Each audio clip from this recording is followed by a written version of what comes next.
სივრცემულო საზოგადოება, მეგობრებო. ნება მიგოძეთ, მოგესალმოთ. დიაყოლბაია, გიწევთ პოდკასტზე სტუმრად დიასთან. მაქვს პატივი წარმოგიდგინოთ არაჩვეულებრივი ახალგაზრდა მოაზროვნე, ფილოსოფოსი, მწერალი, მისტიკოსი, სულით პოეტი იაკობ ქსოვრელი.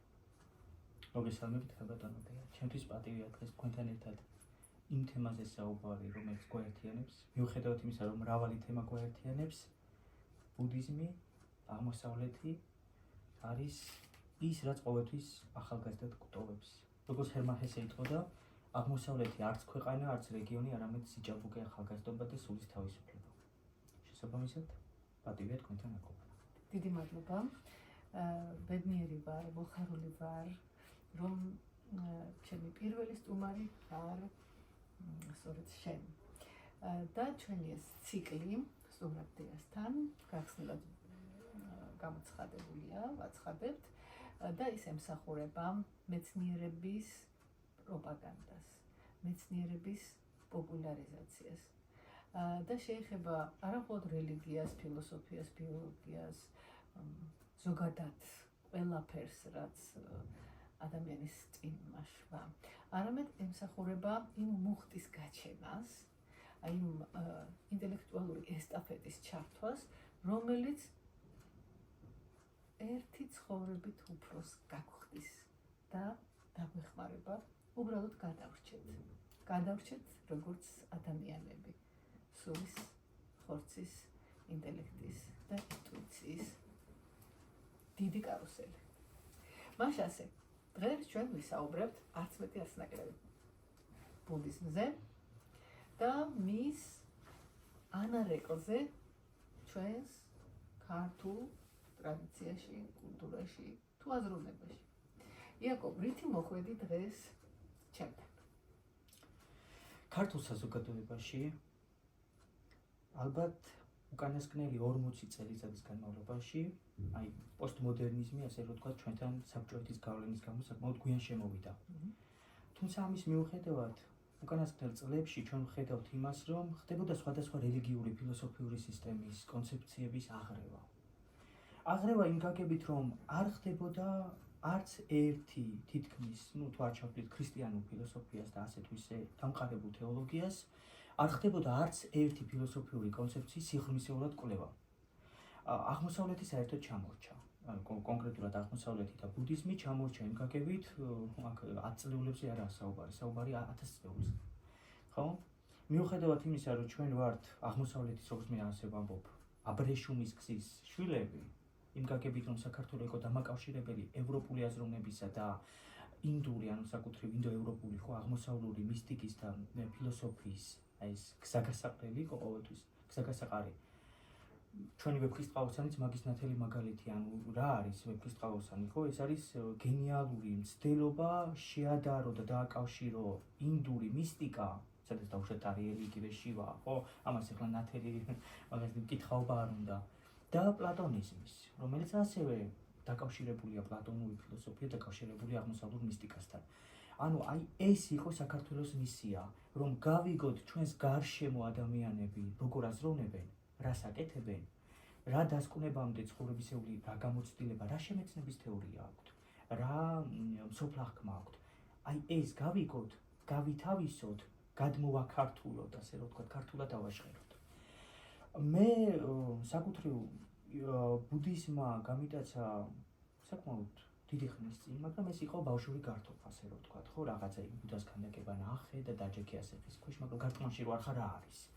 ვიდრე არ დავიწყე უშუალო ტრადიციის შესწავლა, ჯერ ვედური ტრადიციის, ანუ წინამორბედი ტრადიციის, რელიგიური, რომელიც ინდოეთში იყო გავრცელებული და დღემდე არის ერთ-ერთი გავლენიანი და ყველაზე გავლენიანი ფილოსოფია და შემდგომ ბუდიზმი. და აღმოაჩინა ის, რომ ქართულ რეალობაში ეს ყველაფერი არ არის. იმდენად რომ დაუშვათ კრიშნაიც რო დაინახავს ადამიანი ქუჩაში, კრიშნაიდი, ბუდისტი, ეს ყველაფერი ირევა. ანუ არ ხდება განწმენდა, რაც სჭირდება აკადემიური გაგებით ეს უთესე, მეცნიერულად რომ მივუდგეთ, რადგან მეცნიერების პროპაგანდას ვეწევით, ყველა სისტემას, ყველა ფილოსოფიაში სჭირდება სისუფთავე. და ქართულ რეალობაში ეს ყველაფერი არ იყო. მეცაც ვიტყვი, ანუ ამ 1000 წლეულების განმავლობაში პირველი ტექსტი ბუდისტური, რომელიც ქართულად ითარგმნა, თავს არ ვიწოვრებ და დამსხვენი ამას რომ ვამბობ, მაგრამ თარგმნე ეს იყო ალმასის სუტრა, მაჰაიანა ბუდისტური საკრალური ტექსტი, რომლის შესახებ ძენ ბუდიზმის უდიდესმა პირველმა პატრიარქმა ბოთხითხარმამ თქვა, რომ ეს საკმარისი ტექსტია იმისთვის, რომ ბუდოვა რა არის გაიგო. აი ბუდიზმი კი არა, ბუდიზმი როგორც ასეთი ტერმინი არც არსებობდა, მინდა უთხრა მაყურებელს და მსმენელს, რომ ტერმინი ბუდიზმი მოიგონეს ინგლისელებმა, ბრიტანელებმა კოლონიზაციის დროს, რომ განესხვავათ. აი რასაც ახლა ვაკეთებთ ჩვენ, რომ განვასხვაოთ ინდუიზმისგან. ანუ იყო ბუდა გადაგებდა ხარმას. ანუ შემეცნების, ყოფიერების და ამ ყოფიერებაში ადამიანის როლისა და არსებობის შესახებ უცვლელდა მარადიულ კანონს, რომელიც არის დაფუძნებული მიზეზ-შედეგობრივ კავშირზე. ესე იგი, აი ბუდისტური შეხედულება პირველ რიგში ის უნდა ვთქვათ კიდევ აუცილებლად, რომ ბუდიზმში როცა ადამიანი მოდის, უბრალოდ თუ აინტერესებს ბუდიზმი რა არის, ადამიანი ყოველთვის მოდის რაღაცის ძიების სურვილით და ის იპოვის აუცილებლად აქ იმას, რასაც ეძებდა. თუ დაუშვათ სხვა რელიგიებს შევადარებთ, რა ცოტა არაპოლიტკორექტურია, მაგრამ მაინც უნდა ვთქვათ, ხო, რომ სხვა რელიგია ცდილობს თავს მოგახვიოს რაღაცა, რაც უნდა მას, მის ინტერესებს ეფუძნება, თუმცა ბუდიზმი გეუბნება, რომ პრობლემები არსებობს. შენ ხარ პრობლემებში და ამ პრობლემების მოსაგვარებლად, ანუ ავტორიტეტი არ სჭირდება. შენ პასუხისმგებლობა უნდა აიღო შენს ხელზე, შენს ხელში, შენს თავზე და წარმართო. ну მოკლედ ეს რა თქმა უნდა ეს ზედაპირულად რომ ვთქვათ. და როგორც გითხარით, ქართულად არ არსებობდა არანაირი ტექსტი. მაგრამ ბუდიზმის მიმართ ინტერესი არსებობდა ყოველთვის. თუ არ ვცდები, ერთ-ერთმა ისტორიკოსმა მემითხრა, როდესაც გაიგო პატარა პოსტი მედო საქართველოში რამდენად იყო ბუდისტური სანქა, ანუ საძმო და რა თქმა უნდა არ იყო. მაგრამ ესეთი რაღაც ახსენა, რომ იციო, რომ თამარსო შუა საუკუნეებშიო ბუდისტურად ნირვანასაც ადარებდნენ. ძალიან გამიკვირდა, მაგრამ მე წყარო მომიგეკა, რომ თუნდაც მართლა ყოფილა ეგეთი რაღაცა. თამარს, ესე იგი, ამ ქრისტიანული და პლატონური ეპითეტების ფონზე თურმე გქონია ერთი ეპითეტი, რომელიც ინდური ფილოსოფიიდან დასაწყებული იყო. ახლა მოგეხსენებათ, ნირვანა სუფთა ბუდისტური ტერმინი არაა, ინდუიზმიდან მოდის, თუმცა კონტექსტუალურად განსხვავდება. და რა ასპექტი იყო? აი რას მიანიშნებდა, თქვათ, ნირვანას როგორც ცნების გამოყენება? ალბათ მე ვფიქრობ, რომ როგორც ღვთაებრიობას. ხო, თუ კი თამას ვადარებდით, რომ ღვთისმშობლის შედარებამდე მიდიოდნენ, აქაც ნირვანა იყო რაღაც აი რაღაც სტაბილურობა, უდრეკი, რაღაც სიმშვიდე, რაღაც გარანტი იმისა, რომ ადამიანი რაღაც ბედნიერ ოქროს ხანაშია. ეს რაღაც დაახლოებით ასე. აბსოლუტურად უმაღლესი გამოვიდა. კი, რაღაც ღვთაებრივი და ამისათვის ახლა აღარ ეყოთ უკვე პლატონური ტერმინოლოგიით და რა გამოვიყენოთ და აი ნირვანა სადაც იყო. ну ეს რა თქმა უნდა ისე სახალისო პარალელი. რას გვთავაზობს ბუდიზმი? აი ეს არის განსხვავებული და გამორჩეული იმ პლატფორმაზე, რასაც ის მართლა გვთავაზობს. ესე იგი, ადამიანის ყოფიერება კი ჩვენ შევხედავთ ობიექტურად ყოველგვარი მიკერძოებულობის გარეშე, მიუკერძოებლად და ვინახავთ ერთ რაღაცას, რაზეც ამახვილებს ყურადღება ბუდიზმი. ადამიანი იტანჯება. ტანჯვის შესახებ და ტანჯვის ფენომენის შესახებ საუბარი არის იმდენად მნიშვნელოვანი, რამდენადაც თვითონ ბუდიზმი როგორც ასეთი დაარსდა მაშინ, როდესაც ბუდამ გააცნობიერა ეს. რომ არსებობს ტანჯვა, პირველი ჭეშმარიტება. ბუდიზმში არის 4 ჭეშმარიტება, ეგრეთ წოდებული კეთილშობილი. იმიტომ კი არა რომ რაღაც თავის თავში ატარებენ სიკეთეს და მადლს. არა, იმიტომ რომ კეთილშობილად აქცია იმ პიროვნებამ, ვინც იქადაგა, ანუ ბუდამ. პირველი არის ის, რომ არსებობს ტანჯვა. ყოფიერება, გვინდა არ გვინდა, ეს მრავალი მისტიკოსის, მრავალი მოაზროვნის დასკვნა. რომელიც შემთხვევით სხვადასხვა ტრადიციაში მიდის და უშუალოდ იგივე ჩვენ სანამ საუბრობდით გნოსტიკოსები. რომ გნოსტიკოსები ამბობენ, რომ ყოფიერება მატერია არის ტანჯვა. თუმცა თუ გავითვალისწინებთ იმას, რომ ბუდიზმი იქმნება იმ პლატფორმაში, იმ სივრცეში უბრალოდ, სადაც არსებობდა ინდუიზმი, იყენებს იმავე ტერმინოლოგიას, რომელიც იყო ინდუიზმში. იყენებს დაახლოებით იმავე პრინციპებს, რომელიც იყო და უშუალოდ მედიტაცია არ არის ახალი რაღაცა, ხო, ბუდიზმისთვის. ბუდას ნამდვილად არ მოუგონია ჯდომა იმაში, მედიტაციაში. მან უბრალოდ შეცვალა მედიტაციის მიზანი. თუ კი ეს ბუდიზმში არის უშუალოდ ჭვრეტა და აღქმა რეალობის და თვითშემეცნება, ხო? ინდუიზმში ეს მაინც აბსოლუტთან შერწყმაა. გვინდა არ გვინდა აბსოლუტთან შერწყმა. პირველი რაც ქართველმა მკითხველმა, ქართველმა მსმენელმა და მაძიებელმა უნდა გაითვალისწინოს არის ის, რომ წინამორბედი ვედური ტრადიცია არის რელიგიური ფილოსოფია. თუ კი ბუდიზმზე გადავიტანთ აი ამ კონცეფციას, რომ ეს რელიგიაა და ნამდვილად ჩვენ ვიცით ხო, რომ ბუდიზმი არის რელიგია ოფიციალურად. მსოფლიოს ამ რელიგიას შორის, ყველაზე გავრცელებულ რელიგიას შორის, ბუდიზმი არის ყველაზე ძველი, მაგრამ სტატუსი რელიგიურობის რამდენად შეესაბამება, ვინც სიღრმეებში მიდის, პოულობს, რომ სუფთა ფსიქოლოგია და ფილოსოფია და სად არის აქ რელიგია?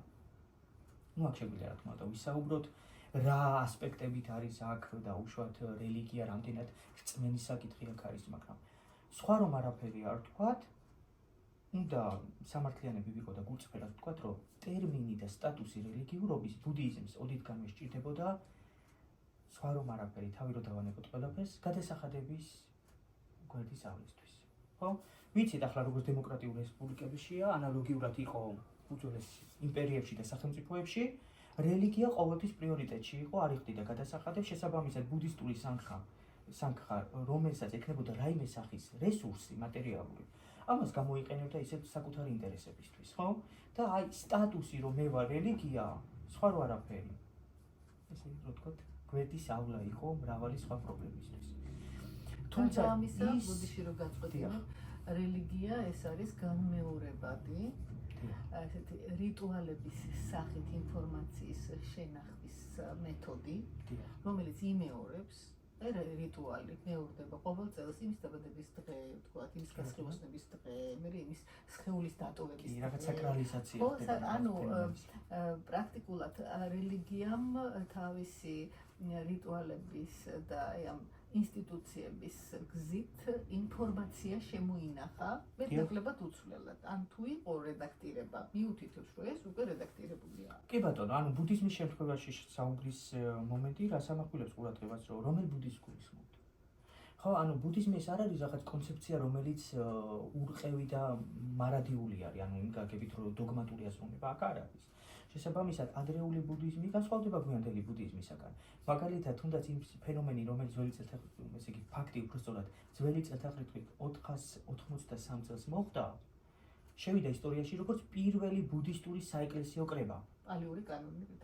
პალიური კანონი, ეგრეთ წოდებული პალის კანონი, როდესაც უკვე ჩაიწერა, ანანდას ბუდას ყველაზე ახლოვანი და მახვილგონიერი მოსწავლის მეშვეობით, მოხდა ამ უზარმაზარი კანონის ჩაწერა, რომლის მასშტაბი დღეს გაგვაოცებს, თუ შევხედოთ, რამდენიმე წიგნის კარადაა. და ეს ყველაფერი არის ზეპირსიტყვიერად გადმოცემული, დამახსოვრებული, რა ახსოვდა მოსწავლეს და სხვა მოსწავლეები იქ იყვნენ, რომლებიც ადასტურებდნენ, რომ დიახ, ეს ბუდა მასწავლებელმა ნამდვილად თქვა. კი, ეს მოძღვრის ნათქვამია, რაღაც ეჭვმეპარება მოძღვარს ეს ეკონოდა და მოხდა რედაქცია. და ანუ რას ვამბობ, რომ ისტორიაში შევიდა როგორც საეკლესიო კრება. ხო, ეკლესია ანუ უკვე საძმო არსებობს სამონასნოს. ანუ რაღაც რიტუალური ფორმები აქ არის, მაგრამ რომ ვთქვათ, რიტუალისტიკა იყო თუ არა ადრეულ ბუდიზმში საეჭვო, იმიტომ რომ არა. ეს შემოდის უფრო გვიან, როდესაც ბუდიზმი გადადის ჩინეთის ტერიტორიაზე, იქ ღებულობს ტიბეტში განსაკუთრებით, ხო? ეს ტიბეტური ბუდიზმი ერწყმის ბონის რელიგიას, ბონის რელიგია ასევე საოცარი, მაგრამ შამანური რელიგიაა და მის ელემენტებს იყენებს ბუდიზმი და ეხლა კითხვის ნიშანი უნდა დავსვათ. რაში სჭირდება ბუდიზმის რელიგიური ასპექტები, თუ კი გასხივოსნებას, თუ კი ანუ იმ მიზანს ადამიანი მიაღწევს ყოველგვარი რელიგიური ფენომენის გარეშე. და აქ არის საოცარი ესე იგი ისტორია, რომელიც აქვს ერთ-ერთ ფრანგ მკვლევარს ბუდიზმის ჩაწერილს ალექსანდრა ლილიტნოი თუ არ ვცდები ასე ერქვა, დღეს ალექსანდრა ერქვა ზუსტად მახსოვს. მას მრავალი წელი ჰქონდა გატანილი, ესე იგი ჯერ ტიბეტში იყო, მერე ჩინეთში, ისე სხვა რეგიონში გადავიდა, მერე ისე ტიბეტში დაბრუნდა და მოკლედ იქაურ ყოფას აღწერდა. და აღწერა ასეთი რაღაცა, ძალიან საინტერესო ისტორია, როცა ტიბეტურ მონასტერში დაბერდა წინამძღვარი და გინდათ არ გინდათ ვინმე მემკვიდრე უნდა დატოვოს. და დაავალა ასეთი რაღაცა, რომ ეს უკვე გვიანდელი ბუდიზმია, რა თქმა უნდა, ჩვენ საუბრობთ მაჰაიანა ბუდისტურ რეალობაზე. სადაც მე-17 საუკუნეებია.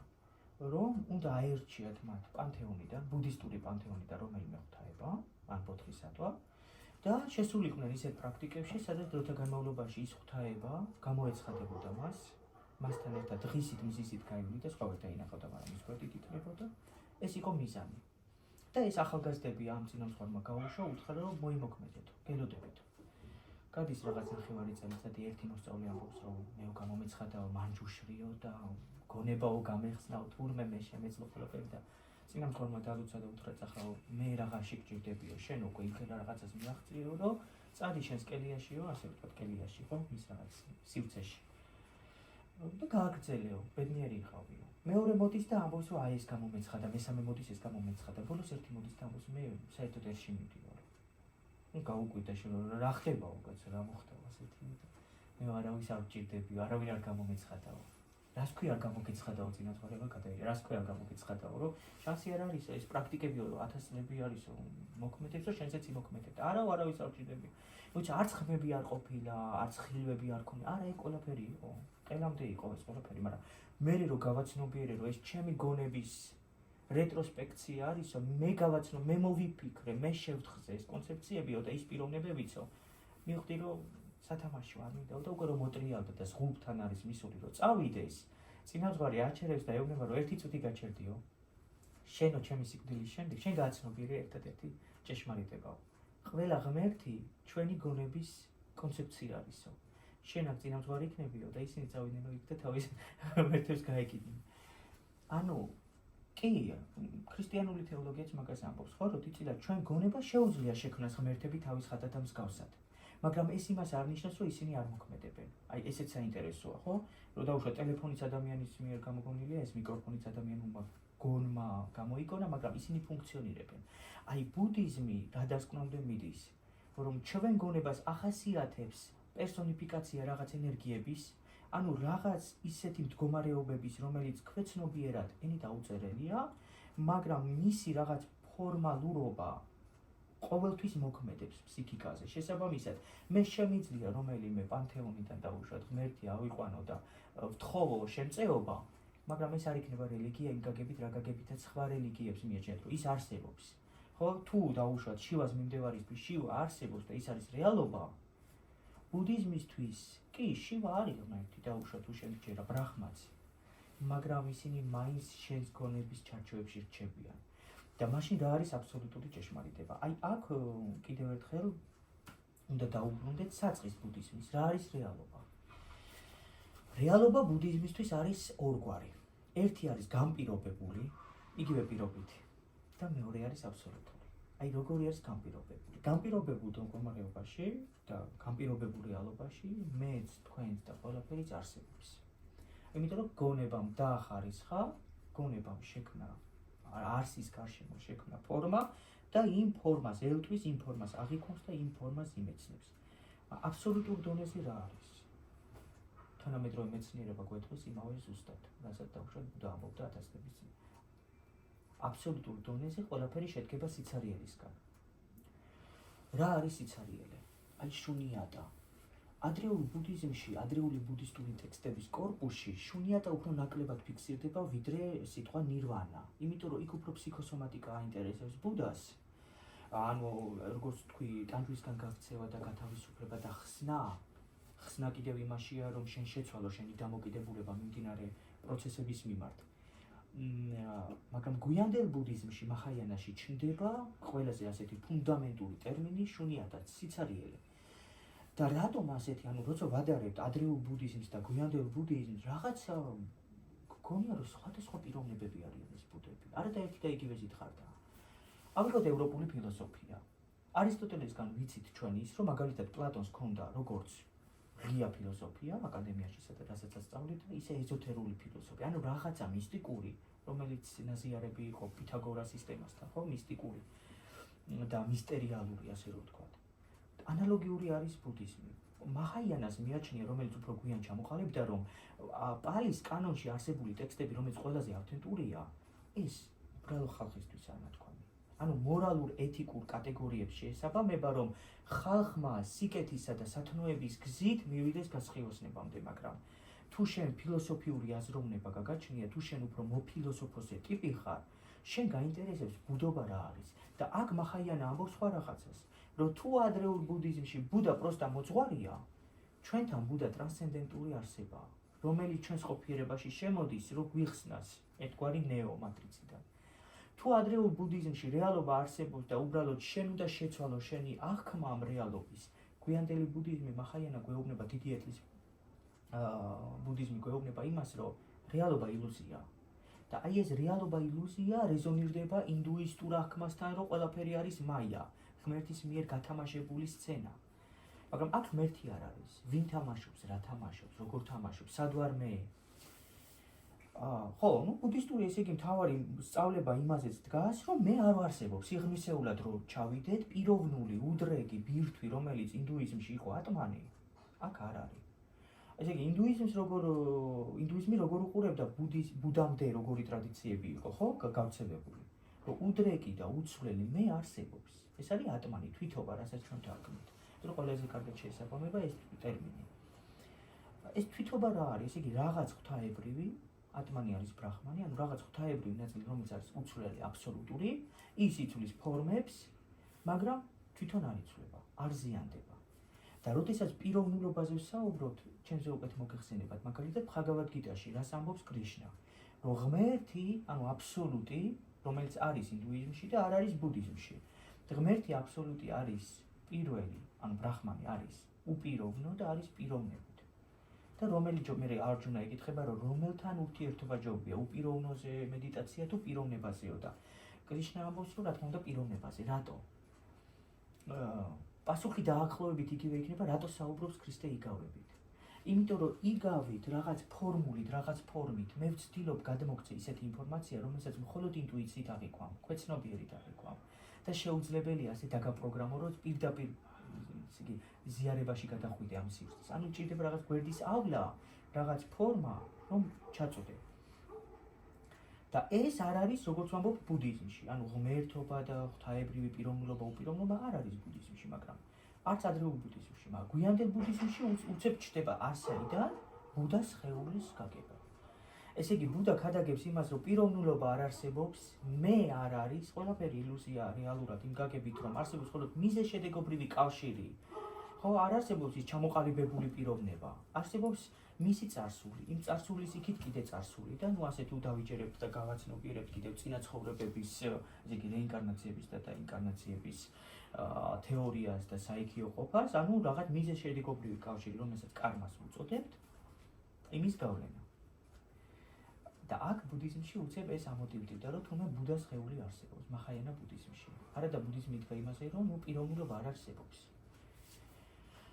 უცებ მერე არ არსებობს ღმერთი. მოგვიანებით ჩდება ადი ბუდა, ანუ ბუდათა ბუდების ფორმა, ის საწყისი, რომლიდანაც ვლინდება ყველაფერი. და აი კითხვაზე, მაშინ თუ კი ბუდიზმში არ არსებობს პიროვნება, არ არსებობს თვითობა, საიდანაც მე, ესე იგი, ჯერდი უცვლელი ვარ და მაქვს მომავალი. მაშინ სიკვდილის შემდეგ რეინკარნაცია ბუდიზმში რატომ არის? რა იბადება კიდევ ერთხელ?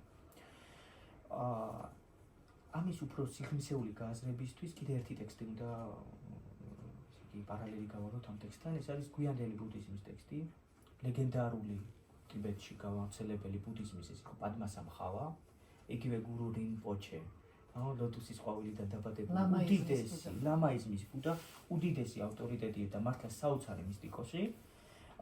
მას მიეწერება ისეთი მაჰაიანური ტექსტების აღმოჩენა, რომელიც თითქოს ბუდას ცხოვრების დროს იყო გადანახული, რომ საუკუნეების შემდეგ აღმოჩენილი იქნას, ანუ რაღაც ეზოთერული ცოდნა.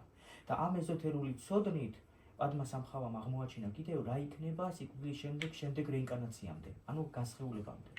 და ამ წიგნს, რომელიც შეადგინა თითქოს და გაავრცელა, და მისი გავლენით შეიქმნა, ქვია ბარდო თეოდორ. იგივე ევროპელებმა როგორც თარგმნეს ტიბეტური მკვდართა წიგნი. ნუ ეს ვენსის თარგმანია ხო და ისე რადგან გავრცელებული იყო ეგვიპტური მკვდართა წიგნი, თუმცა მასაც ეგ არ ქვია, შეასაბამეს ასე რომ ვთქვათ სახელწოდები და საკმაოდ ბესტსელერი გახდა. აი რას ვკითხულობთ მან, რომ ვინ კვდება რა იბადება. ესე იგი არსებობს ბუდიზმისთვის მარტო ცნობიერების ნაკადი. უცვლელი ცნობიერების ნაკადი, რომელიც აღიქვამს პროცესებს, ამ პროცესებს ბუდა უწოდებს დჰარმას. და ამავე სიტყვით, დჰარმით, ხო, ჩვენ ვიცით, როგორც ინდუიზმში არის მოვალეობები და კოსმოსური კანონი, ასევე თვითონ ბუდას მოძღვრება. და აი მაგალითად ჩემს თარგმანში, როდესაც თარგმნიდი ალმასის სუტრას და ბუდა ამბობს თარმას, ყოველთვის ვაკომენტარებ ამ კონტექსტში რას გულისხმობს. ეს არის მისი მოძღვრებას გულისხმობს თუ უბრალოდ ფენომენებს. სიტყვა ფენომენი კანტის გამოგონილი არ შემიძლია აქ ჩავსვა, ხო? იმიტომ რომ ევროპული ფილოსოფია ლათინიზმებს და ევროპულ ტერმინოლოგიას მაინც ვერ იდებოდი. ესე იგი თარმას, ცნობიერება, რომელიც არის ნაკადი და რომელიც მუდამ არის აქტიური, ვერ ჩერდება, არ ჩერდება, ეს მისი თვისებაა. თუმცა მისი ბუნებაც არიელია, აი კიდევ მე თუ გადავალთ ამ საკითხზე. მისი ბუნებაც არიელი, მაგრამ უნდა იყოს აღქმადი, აღმქმელი. თურმე რას გებულობ ტიბეტურ მკვდართა წიგნში, რომ მას გარდაცვალების სიკვდილის შემდეგ, ფიზიკური სხეულის დატოვების შემდეგ, როდესაც უფრო რაღაც თხელ იმებში გადადის, ნატიფ სფეროებში გადადის, კი, ლოკებში. იქ მას არ შეუძლია დიდხანს დარჩენა, იმიტომ რომ დაბნეულია. მას ჭირდება იმ ინფორმაციების და იმ, ესე იგი, ენერგიების თუ რასაც მინდა დავარქვათ მაგას, ხო? ფორმალიზება. ფორმა სჭირდება. იმიტომ არის დიდი ალბათობა იმისა, რომ შენ ისევ დაიბადები, ისევ გექნება ლტოლვა, რომ ქალის სხეულში შეხვიდე და განსხეულდე, რომ ასე თუ ისე ადამიანების სამყარო უკეთესია ვიდრე დევების სამყარო. და მითითების სახით იქ არის ნათქვამი, რომ ვიდრე ღმერთების სამყაროში დაიბადო, ეს რა თქმა უნდა კარგია. ჯობია ისევ ადამიანურ სამყაროში დაიბადო, რატომ? იმიტომ რომ განვითარებისთვის კარმის დასაგროვებლად აქაურობა ჯობია. რაღაცით გავს ქრისტიანულ წარმოდგენას, რომ ადამიანი უკეთესია ვიდრე ანგელოზი, იმიტომ რომ თავისუფალი ნება აქვს, ფიზიკურ სამყაროშია და არჩევანი აქვს. ხო, ანუ აქ ყოველთვის გაქვს ამის პოტენციალი და თუ მხოლოდ სუფთა ფსიქოსომატიკაში რჩები, სადაც უბრალოდ ნაკადია, იქ იკარგები, იქ უბრალოდ ფორმებია, ფერებია, მდგომარეობებია და ვერ არც ყოველ. აი, ბოდიში ჩავერთვები, ძალიან კარგი შედარებაა. აი, წარმოვიდგინეთ, რომ ბილიარდის მაგიდა, ბურთები, ჯოხი კი და მოთამაშე. ესე იგი, მოთამაშე ჯოხით პირველ ბურთს აბორებს, პირველი ბურთი მეორე მესამეს, ეს გაიშლება, რაღაცა იქ ჩავარდება, რაღაცა იქ გადაგორდება. ესე იგი, ეგრეთ წოდებული ინკარნაცია არის არა მოთამაშის, არა ჯოხის, არა ბურთის და არა მაგიდის, არამედ ენერგიის ფენომენი. გადადის არა ბურთის უკვდავება, არა ჯოხის უკვდავება, არამედ ენერგიის. არამედ ის ენერგია, რომელიც მოთამაშემ გადასცა ჯოხს, ჯოხმა ბურთს, ბურთმა ბურთს. ეს ენერგია არის სუფთა, არა სტრუქტურირებული, მას სტრუქტურა არ აქვს, ის ატომისტური არ არის. ანუ მისი აღწერა ჩვენი კონცეფციებით, შეხედულებებით, ტერმინებით შეუძლებელია. ამიტომ მიუსადაგეს მას სიტყვა შუნიატა, ანუ სიცარიელე, მაგრამ არა ნიჰილისტური სიცარიელე. ნამდვილად, არა ნიჰილისტური. არა ნეგატიური დიალექტიკური თვალსაზრისით. ზოგადად თუ კი პრაქტიკაში, ბუდისტურ პრაქტიკაში რაიმე სახის ნიჰილიზმი ჩდება, ეს იმას ნიშნავს არასწორ გზაზე დგახარ. არასწორ ინტერპრეტაცია. თუ რაღაც დეპრესიაში ჩაგაგდო რომელიმე პრაქტიკა, ნაცვლად იმისა, რომ გაგაუმჯობესოს და უკეთ გაგხადოს, ეს იგი არასწორი პრაქტიკაა. და ესე იგი, რეინკარნაციაში იგულისხმება ენერგიის მიგრაცია, რომელსაც არ აქვს არც პიროვნება, არც სქესი, არც სხეული, სუფთა ენერგია, როგორც მალევიჩის შავი კვადრატის სიმბოლო, შეიძლება მივაწერეთ თუ ფსევდოხელოვნება არ აქვს მნიშვნელობა, მოდით ავიღოთ ეს. კი ბატონო. ანუ სიცარიელე გეუბნება იმას, რომ მას არ აქვს ატომისტური კონსტრუქტი. და ეს სუფთა ენერგია გადადის მოთამაშიდან ჯოხზე, ჯოხიდან ბურთიდან ბურთზე და აი ეს სუფთა ენერგია არის არა სტრუქტურირებული, არა ფორმალური და არის ცნობიერების ნაკადი. ის არის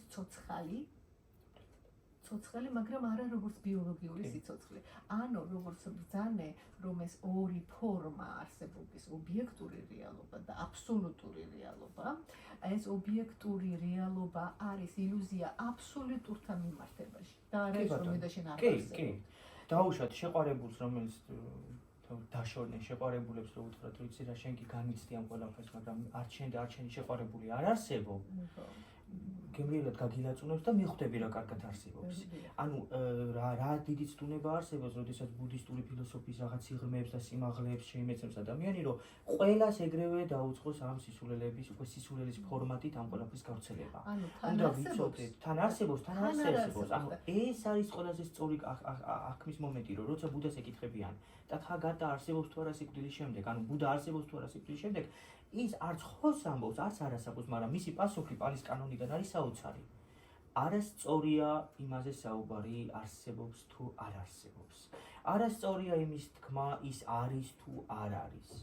ესე იგი, რას ითხოვს ბუდა, რომ ჩვენ აღვიქვათ მისი მოძღვრება პირველ რიგში როგორც გონების, ფიქსირებული გონების, კრიტერიუმებით, აზროვნებისა და პარადიგმების მიღმა მყოფი. აი ახლა კიდევ ერთი აუცილებელი რაღაცა, რატომ თქვი ახლა შეყოლებულების მაგალითი, რომ ადამიანი როდესაც არის ცუდად, ბუდიზმის სურვილი არის მას დაეხმაროს. ზოგადად, ხო, ბუდიზმი რას ეთქავს, რომ ეთიკურად დაეხმარო ადამიანს, განსაკუთრებით ბოთლისათოს იდეალი. მე მინდა გავხდე ბუდა, იმისთვის რომ ყველა გადავარჩინო. აი, ამიტომ ვირჩევ ბოთლისათობას, გასხოვასნებლის გზას, მაგრამ არ გადავდივარ ნირვანაში, სადაც ვქრები საბოლოოდ. ყველა ჩემი თვისებით.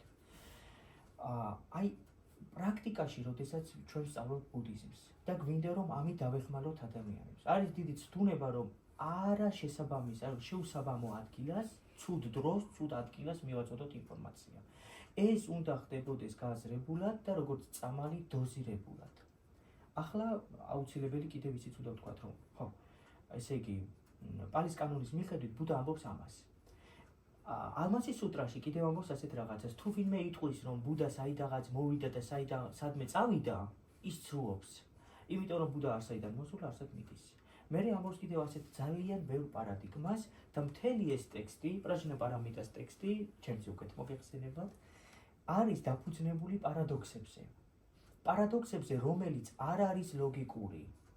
როგორ შეიძლება ერთ წინადადებაში ამბობდე, რომ A არის A, არისტოტელიკური აზროვნებით ვთქვათ, ხო? A არის A და გვერდით ვამბობთ, რომ ამიტომ ვამბობთ, რომ A არ არის A. მაგრამ რადგანაც A არ არის A, ჩვენ ამიტომ ვამბობთ, რომ ის არის A. ესე იგი, რას გთხოვს ბუდა? მე ბუდა ამბობს, რომ ბუდა ვინ შეიმეცნა, ვინც მე მიყურებს და ჩემს გარეგნულ ფორმას, ჩემს ნიშან-თვისებებს. ადრეულ ბუდიზმში მაგალითად პალის კანონში გვიწერია, რა ნიშან-თვისებებით შეიძლება გამოიცნო გასხივოსნებული. მას მაგალითად უნდა ჰქონდეს 40 კბილი, თითებს შორის უნდა ჰქონდეს ისინი აპკები, ფეხები უნდა ჰქონდეს როგორც ანტილოპას, სწორი და გამართული, უნდა იყოს მაღალი და ასე შემდგომ. ბუდა ამბობს, რომ ამ თვისებებითაც აი უკვე მაჰაიანურ ტექსტებში ამბობს, რომ შეუძლებელია. და რატომ? იმიტომ რომ ნიშან-თვისებები მისტიკურია და არა გარეგნული. მისი აღწერა, რომ წმინდანი როგორ უნდა გამოიცნო, ვერ გამოიცნობ და სუფხუთი პასუხობს ზუსტად მაგ ტექსტში, რომ წმინდანი აღემატებიან თავისი სიწმინდით იმით, რომ ჩვენ მათ ასე მარტივად ვერ გამოვიცნობთ. და პრაქტიკაში, რატო სწავლობ ფილოსოფიასო? რატო სწავლობ ბუდისტურ ფილოსოფიასო? იმიტომ რომ მან შემოგთავაზა ჯერ ერთი უზარმაზარი დაგროვებული ცოდნის სივრცე, რომელიც დღეს მეცნიერებას აოცებს. მოვიყვანოთ მე და თქვენ მაგალითები ამის. მას ჰქონდა საფუძველი ფსიქოლოგიის, ფსიქოანალიზის, ადამიანის ნამდვილი ბუნების შესახებ იმ ხელა აღმოჩენები, რომელსაც ახლა ნელ-ნელა ვუახლოვდებით ნაბიჯ-ნაბიჯ. ერთი მაგალითი მინდა მოვიყვანო მე, რომელმაც დამშოკა, როცა იგივე ტექსტი უნდა დავასახელო დასაწიგნი ტიბეტური წავიკითხე. ეს იყო დასაწყისშივე ის მომენტი, როდესაც ესე რომ ვთქვათ, შემდგომ ინკარნაციისთვის ადამიანი ირჩევს, როგორ დაიბადოს, კაცი იქნება თუ ქალი. და იქ არის აღწერილი ასეთი რაღაცა, რომ როდესაც ადამიანს ამ არსებას, ანუ ამ არს რაღაცას, ხო, ამ ფსიქოენერგეტიკას აქვს გადაწყვეტილი რომ დაიბადოს, გააჩნია ვინ იქნება შემდგომ ცხოვრებაში, ბიჭი თუ გოგო. მას ამოძრავებს ორი ენერგიაო. ერთი არის საკუთარი სქესის მშობლის, მომავალი მშობლის მიმართ სიძულვილი და საპირისპირო სქესის მშობლის მიმართ ლტოლვა და სიყვარული. ეს ხო სუფთა ფროიდიზმია. ეს ხო ან თუ ფროიდი ამბობს ამას უკვე დაბადებულ ადამიანზე, აქ ბუდიზმა რა გზებით არ ვიცი, ჭრედით. აღმოაჩინა ჯერ კიდევ დაბადებამდე, რომ თურმე ეს ორი ენერგია, რომელსაც ფროიდი იყენებს, ესე იგი, ეროსი და თანატოსი. თურმე ჩვენი დაბადების მიზანიც კი იყო ეგ. საოცარია. და ესეთი უამრავი ოიდიპოსის კომპლექსი, კი ბატონო, ეგ ყველაფერი, ამის საფუძველი მერვე საუკუნეში დაწერილი ტექსტი. ბუდიზმმა აღმოაჩინა ის, სადამდეც მივედით, ახლა კვანტურმა ფიზიკამ დაამტკიცა პირდაპირი გაგებით ის, რასაც მაჰაიანურ ტექსტებში პოულობთ, ხო? დაუშვათ, თუ ბუდას არ ქონდა რაღაც ნამდვილად ზებუნებრივი ნიჭი, საიდან იცოდა მან ასეთი რაღაცა, როგორც მილიარდობით სამყაროების ერთობლიობა. რო უნივერსუმი ინდუიზმში არის, მაგრამ ინდუიზმის კოსმოლოგია ერთ-ერთი უმდიდრესია. ამით გამოირჩევა სხვა კი, ნამდვილად, თუმცა თუ კი ის გამოეყო ამას, როგორც კონცეფციას და როგორც მოდელს, თუ კი მაგალითად ვედები დაგმო, ვედური ავტორიტეტი. შესაბამისად, ვედურ კულტურაში არსებული კოსმოლოგიაც შედარებით მიიჩქმალა. მაგრამ მილიარდობით და იქ მერე კიდევ სასწაული რიცხვები მოდის თარგმანში, რო გაგიჭირდებათ ისეთი. ანუ რის გამო დაწვეს ჯორდანო ბრუნო რეალურად მილიარდობით სამყაროების ერთობლიობაზე საუბრისთვის. გარდა ამისა, ეკლესიის მსახურთა მკაცრი კრიტიკისათვის ნამდვილად, თუმცა ანუ გამოაქვს ის დემორალიზებული საზოგადოება. კი, რა თქმა უნდა, ეს მანკიერი კათოლიკური სივრცე, რა თქმა უნდა, თუმცა საბჭოებში გავრცელებული ერთ-ერთი ყველაზე დიდი დეზინფორმაცია ის იყო, რომ ბრუნო დაწვეს, იმიტომ რომ ამბობდა დედამიწა ბრუნავს. იქამდე კოპერნიკი ამბობდა მაგას. ბრუნო დაწვეს რეალურად იმის გამო, რომ მან ეგზოპლანეტები იწინასწარ მეტყველა, რომელსაც ახლა პოულობთ. გარდა ამისა, გარდა მულტისამყაროს კონცეფციისა, ის დაისაჯა ჰერმეტიზმის პროპაგანდის გამო. კი, ნამდვილად. და უფრო მისტიკოსიც იყო, ვიდრე მეცნიერი ჩვენი სუფთა გაგებით, კი. ესე იგი, რა შეიძლება ახლა პატარა მონახაზით დავასკვნოთ პატარა დასკვნის სახით, რომ ბუდიზმი გვეუბნება, რომ სული და ღმერთი იმ გაგებით, რა გაგებითაც ინდუიზმი გვთავაზობს, რომ ვიშნუ შექმნა სამყარო, რომ არსებობს რაღაც პარა ატმან, რომლის ნაწილებიც ვართ ჩვენ პერსონალური სულები, რომ ამდაგვარი რამ არ არსებობს. არსებობს მხოლოდ და მხოლოდ სიცარიელე, პირობითად სიცარიელე, რომელიც სინამდვილეში არის უსასრულო მრავალფეროვნების შესაძლებლობა, რაც მაგალითად გნოსტიციზმში მოიაზრება როგორც პლერომა, ანუ ღვთაებრივი სისავსე. და მეორე რეინკარნაციისას გადადის სხეულიდან სხეულში არა პიროვნება, არა ეგო, არამედ ეს არის ენერგიის მიგრაცია, როგორც ბურთიდან ბურთზე და ერთ-ერთი საინტერესო ინდუიზმის და ბუდიზმის დამსახურება არის ის, რომ ის უშვებს ცნობიერების ტრანსმიგრაციას. ესე იგი, ცნობიერების გადაცემის შესაძლებლობა და რომ საბოლოოდ ცნობიერებები, ანუ ინდივიდუალური გონებები ცოტა უშნოდ ჟღერს, მაინც რაღაცით არიან დაკავშირებული. საერთო აკაშას არქივი რეალურად მოიაზრება როგორც ალტერნატივა თავნება პიროვნული ღმერთისა. თუმცა უფრო ღრმად რომ წავიდეთ, არის ეს დაშვება როგორც შემბრძანებ ხაგავად გიტანდან არის უპიროვნული და პიროვნული, ხო არის პარა ატმანი და არის ხაგავან. რა ეს არის შესაძლებლობა, უკიდეგანო მრავალფეროვნების შესაძლებლობა, რომელსაც შეუძლია იყოს პიროვნება და შეუძლია არ იყოს პიროვნება. რაც მაგალითად არ შეუძლია ქრისტიანულ სამებას. იმიტომ რომ მისი საწყისი ყოველთვის პიროვნულობაზეა დამყარებული. აი ხშირად მაგალითად ინდუისტურ ტრიმურტის ატარებენ ქრისტიანულ სამებას, მაგრამ განსხვავება ნამდვილად ძალიან დიდია. იქ პიროვნება უდრეკია, პიროვნულობაზე დგას ქრისტიანობა და აქ მაინც პიროვნულობაც თამაშია. მახალილა, ხო, ღვთაებრივი თამაში. კი ბატონო. ესე იგი ვაჯამებთ იმას, რომ ბუდიზმში არ არის სული, არამედ არის ფსიქოლოგიური მდგომარეობების უწყვეტი ნაკადი. სუფთა ფსიქოლოგია. როგორც კინოფილმზე ცალკეული კადრები სწრაფად დატრიალებული გვაძლევს ერთიანი ფილმის ილუზიას. რომ ჩვენ როგორც რეალობა ობიექტური თან ვარსებობთ თან არა. და ამისი მაგალითი არის მაგალითად ასეთი, რომ იღურები სარკეში და შენ ხედავ შენს გამოსახულებას. არსებობს მაგრამ გასაგებელი გვაქვს მაგალითად. ამის ეს ხო ეხლა აი იღურები და ხედავ შენს გამოსახულებას და არსებობს ეს გამოსახულება? სანამ იღურები არსებობს, არსებობს, მაგრამ სარქისრო მოშორება აღარ არსებობს. ესე იგი ეს გამოსახულება თან არსებობს და თან არ არსებობს. და აი ეს პირობადებული, რომ ყველაფერი ის, რასაც სჭირდება მიზეზი არსებობისთვის, რეალურად არ არსებობს. ანუ მიზეზის გარეშე და მაგალითად იგივე ნაგარჯუნა, რომელსაც აქვს ლომის წილი, ხო? გავლენაც აქვს ბუდიზმს და შემდგომ ბუდიზმზე გავლენა. ის ამბობს, რომ მიზეზი და შედეგი ერთი და იგივეა? არა. და თან კი რომ მიზეზიც და შედეგიც ერთი და იგივეა, იმიტომ რომ ერთი და იგივე რომ არ იყოს, ამ მიზეზიდან ეს შედეგი არ იქნება. ანუ განსხვავება არის გამოვლინების ხარისხში. მაგრამ აქედან რომ ეს მივიღოთ, ამისთვის საჭიროა რაღაც ენერგეტიკული ველი. ანუ ენერგია განაპირობებს, რომ აქედან მივიღოთ ეს. მაგრამ მიზეზი და შედეგი ერთი და იგივე არ არის. როგორც მაგალითად ხე, რომელიც აღმოცენდა თესლიდან. ამ თესლში არსებული მთელი გენეტიკური ინფორმაცია არის ყველა ფოთოლში. ანუ ეს თესლი გააღვივდა, აი ესე იგი წამოვიდა ფესვი ღერო ფოთოლი. ანუ თესლი გაიპო, თესლი მოკვდა. ხო? გადავიდა ღვივში, მე ღვივი ფესვი ღერო ფოთლები და ყველა ფოთოლშია თესლი. მაგრამ არსად არ არის. აი ამ მაგალითზე რა სიტყვა ბუდა?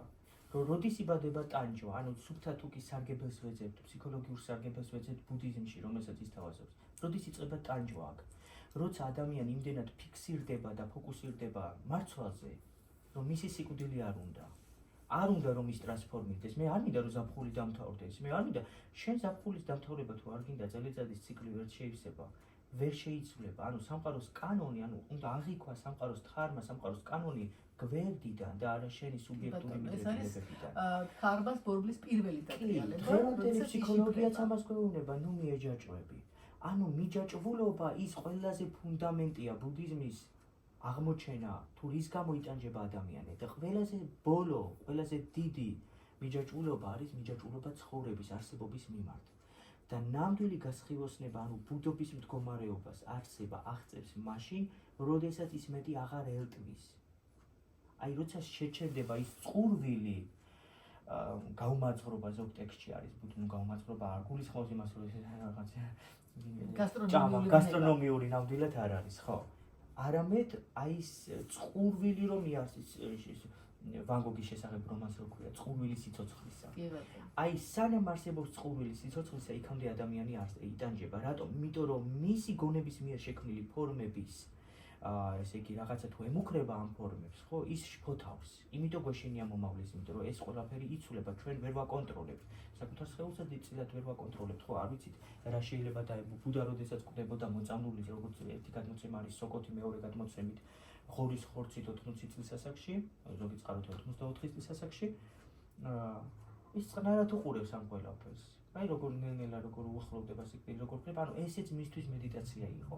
ანუ ის წავიდა ამ წუთი სოფლისგან მედიტაციურ მდგომარეობაში. რა არის მედიტაციური მდგომარეობა? როცა შენი გრძნობა, ფიქრი და ყურადღება კონცენტრირებულია ერთ საკითხზე. ეს შეიძლება იყოს რაღაც ყოფითი, რაზეც დგას ძენ ბუდიზმი, ხო?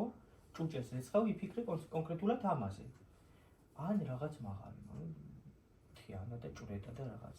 აი ბუდიზმში გვაქვს ასევე ესეთი საინტერესო კონცეფტი, რომ ერთი, როდესაც მე ვმედიტირებ ობიექტზე.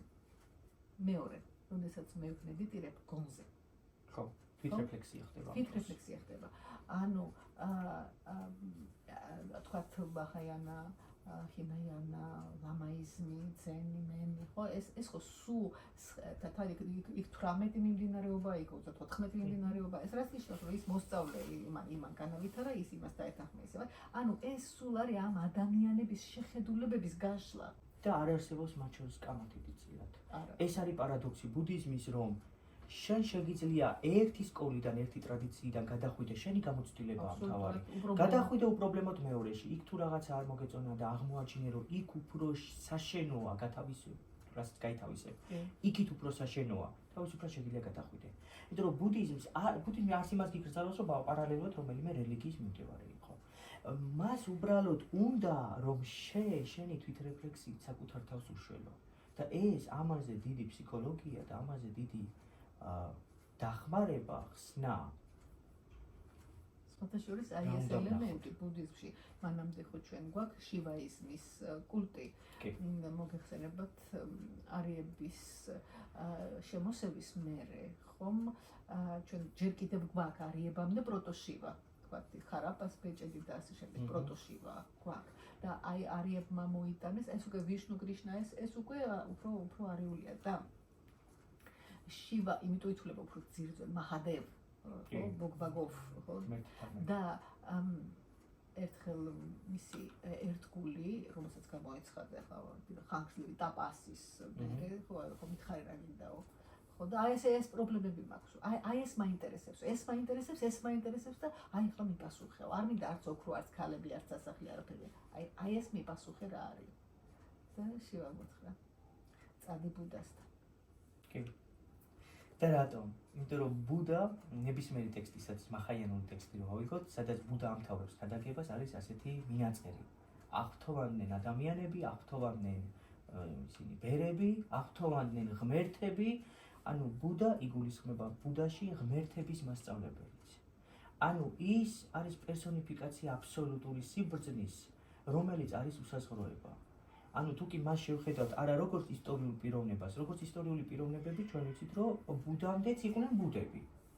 პირადად ისიც რა თქმა უნდა და შემდგომი მომავალი დროის ბუდაც არის მაიტრეია, რომელიც ძალიან გავს მაცხოვრის მეორედ მოსვლა, სადაც ის დაამყარებს თხარმას და ასე შემდეგ. იგივე კალკია ვატარების. მაგრამ აი თვითონ ბუდა თუ კი მას შევხედავთ მაჰაიანური ტრადიციით, მას შევხედავთ როგორც გითხარით ტრანსცენდენტურ არსებას, რომელიც შემოდის ყოფიერებაში და ესე იგი მაინც ტრანსცენდენტური უსაზღროება შესაძლებელია მისი პერსონიფიკაცია და პერსონიფიცირებული ფორმაზე კონცენტრაციით უშუალოდ აღქმა ჭეშმარიტების. პერსონა გჭირდება, იმიტომ რომ სხვა ფორმა ურთიერთობის ჩვენ არ ვიცით. აი ამ ინტელექტუალური. თუმცა აი სწორედ აქ ალასის სუტრაში ბუდა ამბობს, რომ ვინც კვალ და კვალ მომყვებაო და ვინც გარეგნულს მხედავს, საერთოდ არ მიცემს.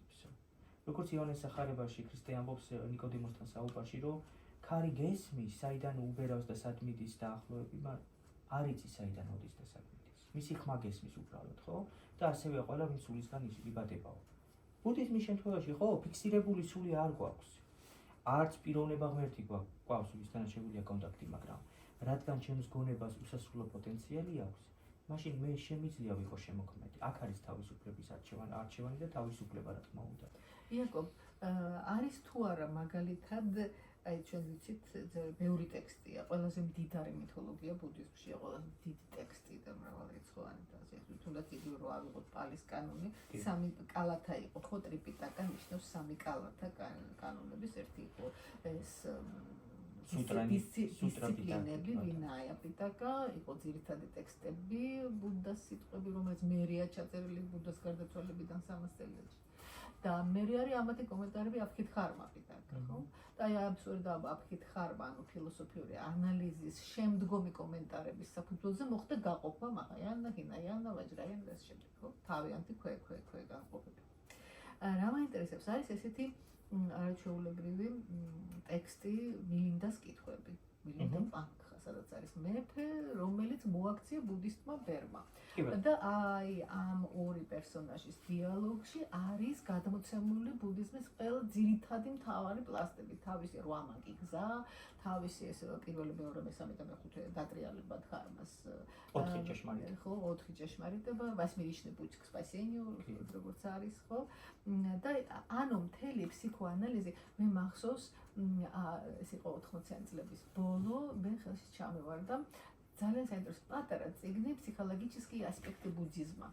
ძალიან საინტერესო. საოცარი ტექსტი იყო და სადაც იყო აი ეს ფსიქოანალიტიკური ახსნა მთელი ფილოსოფიის, რაც მე-6 საუკუნიდან ჩვენსთან დაარიცხავენ დღემდე მოვიდა. სხვათა შორის ეს დამტყვევა, რომ პლატონი, ბუდა და ესე იგი აი ეს მთელი ნაკადი ლაოძი ერთი ნაკადი ხოთოშორის წიგნიც არსებობს ესეთი რომ იყო რაღაც კი ვიცი რომ ერთ პერიოდის ინდუიზმის გავლენა პლატონის ფილოსოფიაზე რომ რაღაც კავშირები უზარმაზარი მაკედონელამდეც იყო ბაქტრიის და მთელი აი ამ თუნდაც მისი შედარება რო ავიღოთ გონების როგორც ცხენებისა და კი ბატონო ეს ეტლი ხო ეს ხო ფაგავად კიდაა ეს ხო იგივე უპანიშადებია და ნახეთ არის თუ არა აი ეს მილინდა პანკა ეს მეფისა და ბერის მოძღვრის საუბარი დიალოგი სადაც იხსნება მთელი ეს ბუდისტური კრედო რაღაც მსგავსი ქართულ ლიტერატურაში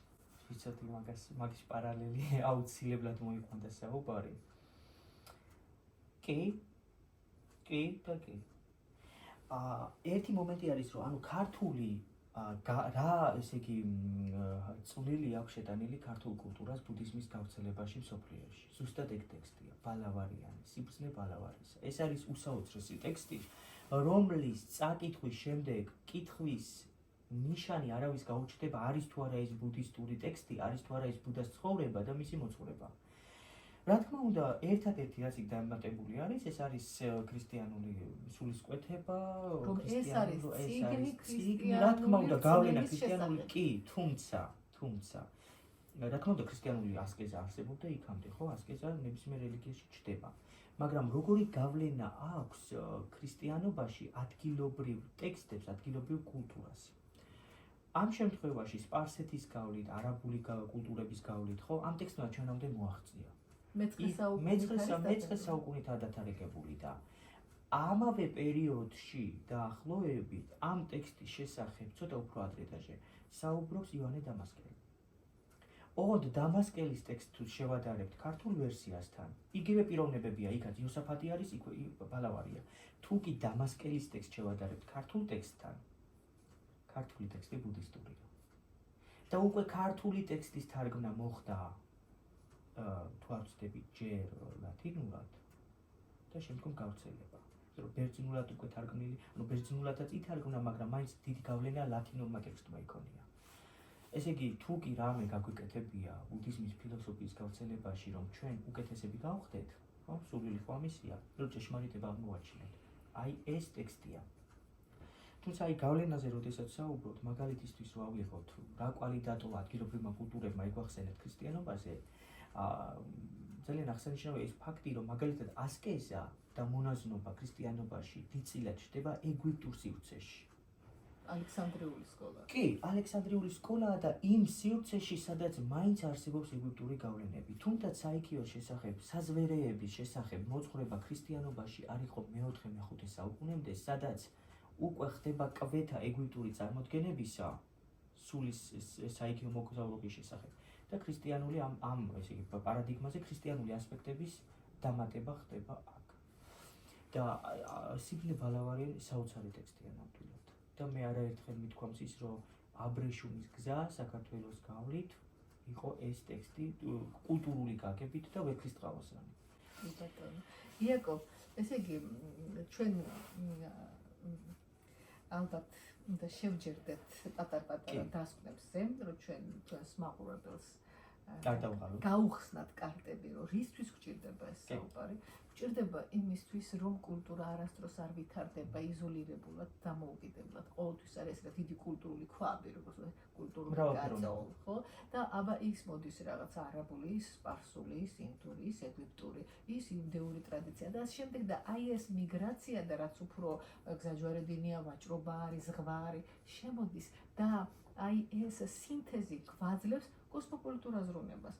არა იმ გაგებით, რომ შენ უარყო შენი ტრადიცია, არამედ პირიქით გამდიდრდე, რაც უფრო მეტი ცოდნა იქნება. რატომ? იმიტომ რომ ადამიანის თვითმიზანი არ არის იყო რომელიღაც რელიგიის მიმდევარი, იყო რომელიმე ფილოსოფიური სკოლის მიმდევარი. რელიგიაც, ფილოსოფიაც ეს არის პედაგოგიური მანიპულაციები. ეს არის ტექნიკა, ეს არის საშუალება. მიზანი არის სულიერება. არსებობს სული, არ არსებობს სული, არსებობს ღმერთი, არ არსებობს. ეს ყველაფერი არის ჩვენი ტვინის პროექციები. ვიღაცა თვლის რომ არსებობს, ვიღაცა თვლის რომ არ არსებობს. და ეს არის ისეთი კითხვები, რომლებსაც ბუდა ადებს ტაბუს. იმიტომ რომ ჩვენ არასდროს გვექნება ამაზე პასუხიო და მოდით უფრო ჩვენი კონცეფცია, იმიტომ რომ ეს არის ფუჭი. ამ კონცეფცია თეოლოგიური თამაშები ჭეშმარიტებას ვერ მიაღწევთ. პრობლემა არის მოაგვარე პრობლემა, всё. ეგ ეყოფა. და მეორე რომ ყველაფერი, რასაც ჩვენ განვიცდით, რასაც ვფიქრობთ, ვსჯელობთ, ვეთანხმებით ერთმანეთს თუ არ ვეთანხმებით, ეს ჩვენი ტვინის ბიოქიმიის შედეგი. ეს რა ჰორმონული ბალანსი გაქვს, რა მედიატორების კოქტეილი გაქვს. აი ახლა დღის ამ დროს ასაკის ამ პერიოდში ეს განწყობა რაც ახლა გაქვს, შეიძლება კარგად შეცვლილი იყოს 50 წლის ასაკში. და ის თქვათ მაყურებელი, რომელიც გააკრიტიკებს და სხვა აზრს დადებს ამ ასაკში, შეიძლება იგივე ჩვენი საუბარი მოისმინოს თქვათ 20 წლის მერე და თქვას აბსოლუტურად სხვა დასკვნა დადოს, ხო? ბუდიზმში არა გვაქვს სული, გვაქვს ფსიქოლოგიური მდგომარეობების ნაკადი. და გვეუბნება, რომ სამყარო არ არის რეალური აბსოლუტურ რეალობასთან შედარებით და მისი შეცნობა შეუძლებელია, რამე თუ ჩვენ აღვიქვამთ სამყაროს ჩვენი გრძნობათა ორგანოების, ჩვენი ნერვული სისტემის, ჩვენი ბიოლოგიური კონსტრუქციის შესაბამისად. და ყველაფერი არის რადიკალურად ინდივიდუალური. ამას შორის იმიტომაც იმდენი შეხედულება. ამას ითვალისწინებს ბუდიზმი. შენ რა მოთხოვნილებები გაქვს, იმის ჩარჩოებში შეგიძლია გამოიყენოთ ხარვის მოძღვრება, მაგრამ შედეგი მაინც იქნება ერთი. ხო, ანუ თუ კი მაგალითად ჰერავადას ბუდიზმი ამბობს, რომ გზა ძალიან შორია, კიდევ მილიონობით დაბადება გჭირდება იმისთვის, რომ გახდე ბუდა და გახვიდე ამ සංსარის ფურფლიდან, ანუ ყოფიერებას გააღწიო. ეს არის პროცესი. კი, ეს არის პროცესი ძალიან ხანგრძლივი. მაჰაიანა ამბობს იმაზე, რომ შეიძლება უფრო სწრაფი იყოს და ვაჯრაიანა მაგალითად ამბობს, რომ ეცხოვრებაში შეიძლება მიაღწიო ამ მდგომარეობას. ანუ სწრაფი გადახტომა შეგიძლია გააკეთო და ეს სწრაფი გადახტომა ხდება შენი ისეთი თვითრეფლექსიით და ასე იგი იოგური პრაქტიკები და ინტუიციური ცოდნით, ხო? რომელიც უშუალოდ გაზიარებს ცოდნას და ისეთი ტექსტების კითხვას, ბუდისტით რო გაწყვეტინებთ, ისეთი ტექსტების კითხვა, სადაც პარადოქსებია, ბუდისტური პარადოქსები, სადაც ბუდა ერთს ამბობს და იქვე ეწინააღმდეგება იმისთვის, რომ შენ ინტუიციურად ჩაწვდე, რომ სულ სხვა რაღაცას გულისხმობს. ინტელექტის მიღმა. კი, ინტელექტის მიღმა, ანუ ზეგონია, გონებას ანუ ვერ მოათავსებ იმას ჩარჩოებში, ვერ ახსნი ამას გონებრივად. იმიტომ რომ აი პოსტმოდერნიზმი საზრდოობს ბუდისტური ტერმინოლოგიით ხშირად. და დაუშვათ ალმასის სუტრას ბუდა ამთავრებს ზუსტად მაგით, რომ თვით სიკეთე ბოლოტება, სული უკვდავება, ხსნა და ასე შემდგომ სიტყვითი თამაშებია. სიტყვიერი თამაშია. კონცეფცია, მის მიღმა და ამ კონსტრუქტებიდან გასვლა მიზანი. რომ შენ ჩაწვდე იმ პირველ ყოფილ შუნიას, რომელსაც არ აქვს სტრუქტურა, საიდანაც საზრდოობს ყველაფერი ცოცხალი. მაშ ასე პატივცემულო საზოგადოება ველით კომენტარებს. დღეს ჩემი სტუმარი იყო ძვირფასი იაკობ ქსოვრელი, დიდი მომავლის ბიჭი და ჩვენ გავაგრძელებთ შემდგომ ჩვენს საუბარს, გადავალთ ლამაიზმზე. შვენიერია.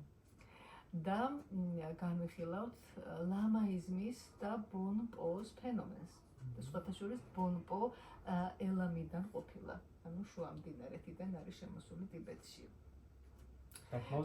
საინტერესოა და ამაზე შემდგომ ვისაუბრებთ და შუმერებსაც გადავწყვეტებით. დასკვნისთვის შეგვიძლია თქვათ მოკლედ. ესეთი რეზიუმე, რაც არის ბუდას მოძღვრება, შუალედური გზა. ყველაფერი უკიდურესობაში და დაძაბულობაშია, ჭეშმარიტება მათ შორის. სხვათა შორის არისტოტელეც მაგას ამბობს, ეუდაიმონიას მიაღწევ შუალედური გზით. კი ბატონო, დიდი მადლობა ქალბატონო დია. მადლობა საოცარი საღამოსთვის და საინტერესო თემების. დიდი მადლობა სტუმრობისთვის, ამ ინიციატივისთვის და ჩვენ გემშვიდობებით მომავალ შეხვედრამდე ველით კომენტარებს, მათ შორის ცხელ-ცხელს მწარე-მწარეს კითხულობთ და პასუხობთ. პატივისცემით დია და იაკობი, მომავალ შეხვედრამდე.